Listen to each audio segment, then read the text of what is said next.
నేను ఒకటే చెప్తున్నాను అధ్యక్ష, మంత్రి గారేమో పట్టిసీమ ప్రాజెక్ట్ అన్నది దశల వారీ పూర్తవుతూ వస్తుంది. వినమ్మా, దశల వారీ పూర్తవుతూ వస్తుంది. రేపు నవంబర్లో ఒక పంపిస్తాం, సెప్టెంబర్లో ఒక పంపిస్తాం, ఇలా చెప్పుకుపోతున్నటువంటి పరిస్థితుల్లో ఇక్కడ నాకు అర్థం కానటువంటి విషయం ఏంటంటే అధ్యక్ష, గౌరవ ముఖ్యమంత్రి గారు మొన్న పట్టిసీమ ఎత్తిపోతల పథకాన్ని జాతికి అంకితం చేశారు అధ్యక్ష. అయితే ఇక్కడ ఏ ప్రాజెక్ట్ అన్నా సరే పూర్తయిన తర్వాత అందులో కనీసం ఒక 30%, 20%, 50% నీళ్లు ఇవ్వడానికి అవకాశం కలిగిన తర్వాత జాతికి అంకితం చేయడమో ప్రారంభోత్సవం చేస్తారు. ఇక్కడ పట్టిసీమ ప్రాజెక్ట్ అన్నది అధ్యక్ష ఈ పరిస్థితుల్లో యాజాంటుడే నెట్వర్క్స్ యొక్క పరిస్థితి ఇది అధ్యక్ష. ఈ రకంగా ఉంది. దీన్ని ఏమంటారు అధ్యక్ష?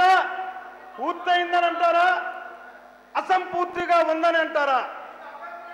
నెట్వర్క్స్ అధ్యక్ష ఇది మీ చిత్తశుద్ధి ఏంటి అన్నది దీని మీద అర్థమవుతుంది. ఇక్కడ నిజంగా రాయలసీమ ప్రాంతానికి నీరిచ్చేటటువంటి తాపత్రయం ఉంటే ఒక పక్క మీరు పోలవరం ప్రాజెక్టుని పూర్తి చేసుకుంటూ రెండో పక్క ఇటువంటి ప్రాజెక్టుని తాత్కాలికంగా మీరు ఇంత ఖర్చు పెట్టాల్సినటువంటి పని లేదు. టెంపరీ మెథడ్లో కూడా దాన్ని చాలా తక్కువ ఖర్చుతో చేసుకునేటటువంటి పరిస్థితులు ఉంటాయి. ఆ రకంగా చేయొచ్చు. అసలు దీన్ని ఏ రకంగా జాతికి అంకితం చేశారు అధ్యక్ష? ఇక్కడ రాయలసీమ ప్రాంత ప్రజల్ని మీరు మోసం చేయాలనుకుంటున్నారా? రాష్ట్ర ప్రజానీకాన్ని మోసం చేయాలనుకుంటున్నారా? ఇక్కడ ఏ రకంగా మీరు నెట్వర్క్సే కంప్లీట్ కానటువంటి పట్టిసీమ ప్రాజెక్టుని జాతికి ఏ రకంగా మీరు అంకితం చేశారు అధ్యక్ష? దీనికి సమాధానం చెప్పాలి. దీన్ని ఏ రకంగా మీరు ఇక్కడ ఏ రకంగా మీరు జాతికి అంకితం చేశారు దీన్ని? అధ్యక్ష,